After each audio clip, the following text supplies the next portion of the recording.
5 red flags na kapag nakita nyo na dinidisplay or pinapakita ng partner mo ang mga karakteristik na ito, magdalawang isip ka na. And at the same time, after ko na may share itong 5, ano ba ang may advice ko na dapat mong gawin kung nasa situation ka na nililigawan ka pa lang or nililigawan mo siya or nasa relationship ka na, magjowa na kayo or sa mga mag-asawa. Ano ang pinaka-the best na approach mo or dapat mong gawin kapag nakita mo at confirm mo na dinidisplay ng taong nagugustuhan mo rin itong mga bagay na to. Trust me, if you do this, it will save your life from destruction and it will not delay you from your destiny or your purpose in life. So, let's go! Simulan na natin.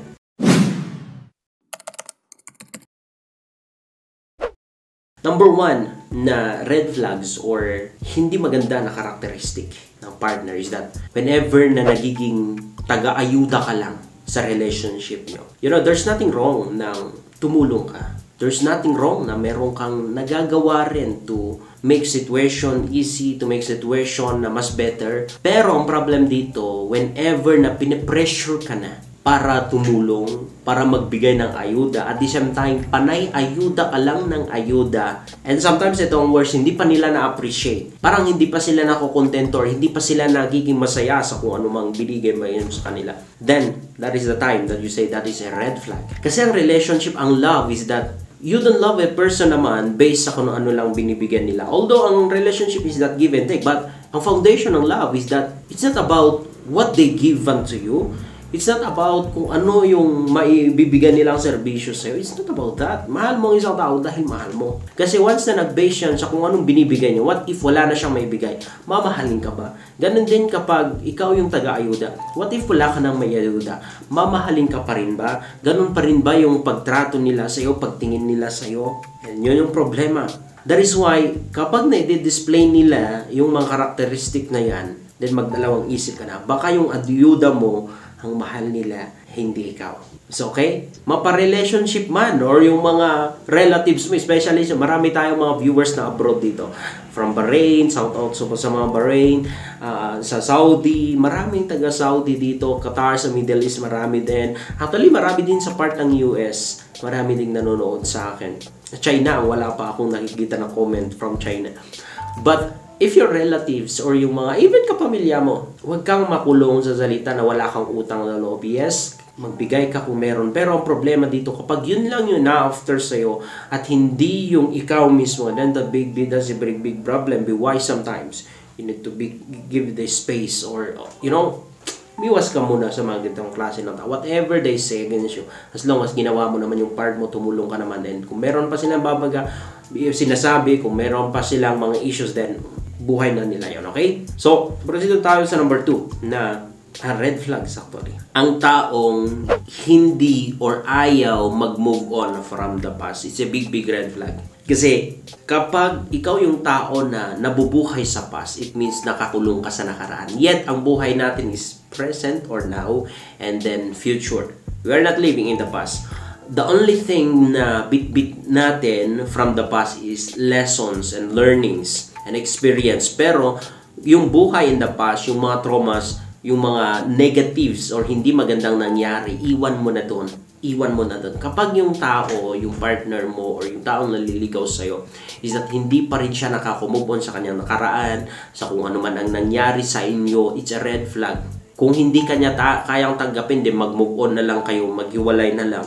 Kasi whenever na pinagpatuloy nyo pa rin yan, pero hindi pa rin nakaka-move on or ayaw pa rin bitawan ang nakaraan. Trust me, kahit abot pa yan ng 10 years, 20 years hanggang mamatay kayo, magiging toxic at sobrang hindi masaya yung relationship nyo. That's the truth. Kasi andun ka pa rin sa nakaraan. If you are not willing to give up ang nakaraan, then don't continue that kind of relationship. Because it will never ever give you satisfaction and joy. It will only destroy you every day ng buhay mo.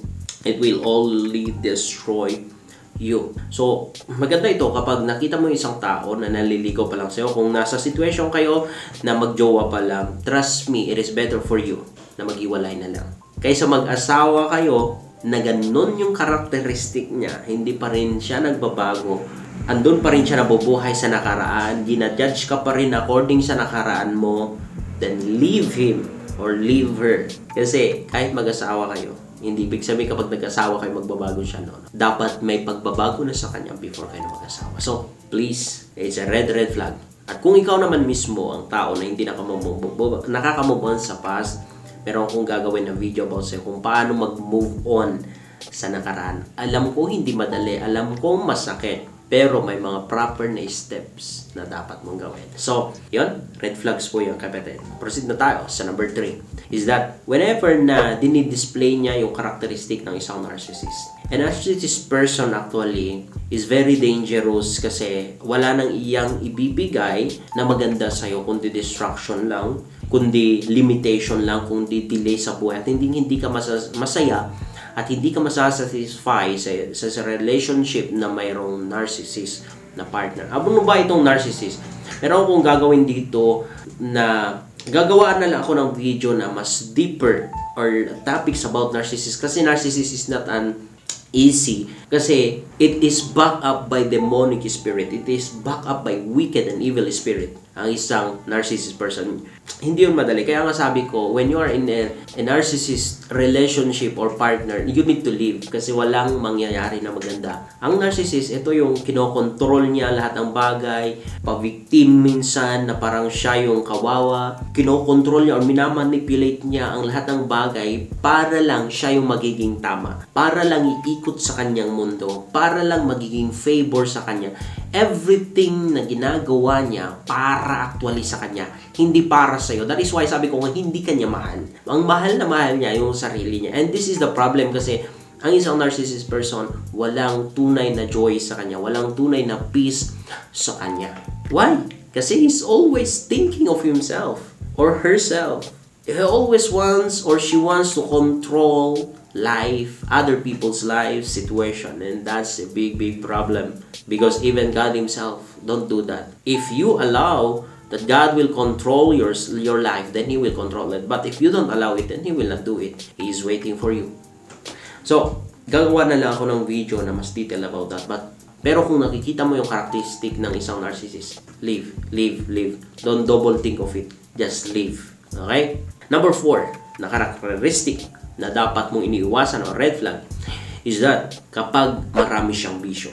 Hindi ko sinasabi na hate that person because sometimes ang bisyo kasi na-acquire yan sa nakaraan o maybe yun yung kinalakihan niyang environment, family, friends, at the same time maybe he is broken and ni-redirect niya sa mga bisyo although hindi yun tama at hindi yun dapat ginagawa. Pero kung wala pa rin siyang pagbabago at andun pa rin siya sa bisyo, napakarami niyang bisyo, sugal, alak, drugs, maniwala ko sa hindi, laging kaakibat ng bisyo is that poverty, kahirapan. So, kapag nakikita mo yung characteristic na yan, especially kapag nanliligaw pa lang sa'yo or kung magjowa kayo, leave. Because it will only brings you or brought you poverty and destruction sa buhay. And palagi kayong mag-aaway. Although sabi na natin na mahal ka, pero actually, kung mahal ka, He is willing to change for you. He is willing to improve His characteristic, not His personalities or not her personality, but their characteristic. They are willing to give up lahat ng klase ng vision. Okay? And about sa vision na yan, maybe gagawa rin ako ng video about that kung paano ba ma-overcome ang vision kasi you cannot overcome by yourself. If you're trying to do it, trust me, makakayanan mo yan maybe weeks, days, or months. Pero there will come a time na babalikan mo at baka mas worse pa yung situation mo than before. So, you can able to overcome it. You can able to your partner can able to overcome it by the grace and the help of the Lord Jesus Christ. And may mga ways. Ituturo ko yan. Gagawa na lang ako ng specific video. If ever na yung partner mo or yung asawa mo is maraming bisyo, I will help you with that. Just wait, may upload ko yung mga video na yan. But kung nasa situation ka pa lang na nanliligaw pa lang siya or magjowa pa lang kayo hanggat maaari, umiwas ka na. Umiwas ka na. Kasi lagi kayo mag-aaway dyan, lagi maubos yung ipon nyo, and maniwala kayo sa hindi, spiritually, kaakibat ng bisyo is that poverty. It will always come to poverty. Kaya tignan mo, sa mga, not to judge and not giving condemnation sa mga squatters, sa mga lugar na kung saan sobrang daming bisyo, sugal, poverty existed. Poverty existed. Kung pupunta ka sa mga mayayaman, sa atmosphere ng mayayaman, Yes, they will drink. Yes, they will magsugal sila. Pero chill lang. Chill lang. Pero ang mga tao na sobrang addicted na dyan, poverty, kahirapan ang kaakibat nito. Kung gusto mong mangyari yan, then patulan mo. Pero kung gusto mo na maiwasan yan, then umiwas ka sa relationship na yan. Okay? I hope that you're learning.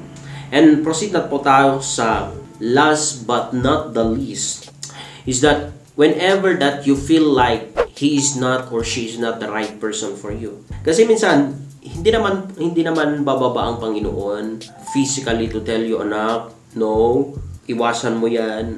Hindi ko sinasabing imposible. Yes, it is possible for him to come. But that is not his majority or what we call that, general na ginagamit. Most of the time, ang ginagamit niya is that your thought and there's something divine feelings na minsan kahit okay naman kayo, minsan kahit okay naman siya, pero inside you there's something that is speaking like he's not the right person for you. You need to leave. He's not the right person or she's not the right person.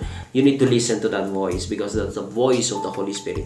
That's the voice of God through the Holy Spirit na ini-instruct ka because God knows about the future. Alam niya kung ano mangyayari. That is why binabalaan ka ngayon, ini-instruct ka ngayon. Ang problema minsan, when we disobey Him, when we don't listen to His instruction, then yung darating na distraction, yun yung magtuturo sa atin. Yun yung magiging basihan na natin para sabihin na, oo nga, no? Sana noon ko pa lang siya iniwan. Sana nung nangliligaw pa lang siya, bakit ngayon na mag-asawa na kami? Because you don't listen to your inner voice. You don't listen to that inner voice that is speaking to you, that is telling you, no, wag mong pakasalan yan. No, hindi siya yung para sa'yo. And kapag nasa sitwasyon ka, di ba, mahirap, especially dito sa Pilipinas na walang divorce. So, mamomroblema ka ng kandamakmak. You know? Sandamakmak. I don't know that term. That is why always listen to that inner voice that is inside you. It's the voice of the Holy Spirit. The voice of God through the Holy Spirit. So, yan, ano ba ang mi-advise ko na dapat yung gawin? Okay, unahin ko sa mga mag-asawa. Kapag nakita nyo sa asawa nyo na nadi-display yung mga karakteristik na to, sa Pilipinas walang divorce and I don't advise you to get divorce. Although I'm not against divorce, okay? May mga situation that needed divorce. Pero gawin mo muna is that pray and pray and pray for your asawa. Because personally, my testimony is that galing ako sa broken family. Galing ako sa family, sa ama na sobrang bisyo, dami niyang bisyo, binubugbog ang mother ko. And nakita ko yung mga bagay na. But the only thing na nakita ko sa mother ko, she is so prayerful. She prays and prays and pray and pray and pray. Hanggang such time that God touched my family. God changed my father from being a bad father to a good father. Hanggang ngayon. Hanggang sa napaaral niya kami, hanggang sa paaral niya he becomes a good father, good example. So pray and pray for your partner. Pray. Ilapit mo sa Panginoon and believe 100% God will touch your partner. God will change your situation according to His will. According to His will. Okay? And next, if you're in a relationship na magjowa pa lang kayo or nanliligaw kayo, nakita mo na display nila ito, please leave. Not everyone is called na gagamitin ng Panginoon to change that person. Maybe if there's an inner voice na sabi na mag-stay ka, ipag-pray mo yan, magbabago yan dahil sa'yo, mag-stay ka. Pero kung wala ang mga bagay na yun, wala siyang confirmation, then leave because sometimes Satan will send someone to destroy you.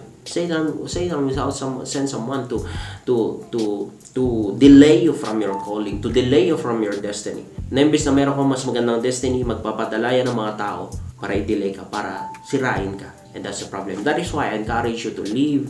Kung naliligaw pa lang, huwag mo nang sagutin.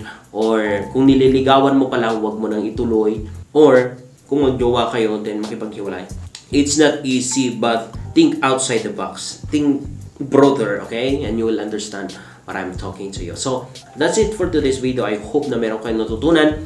Please share this video and thank you. Shalom.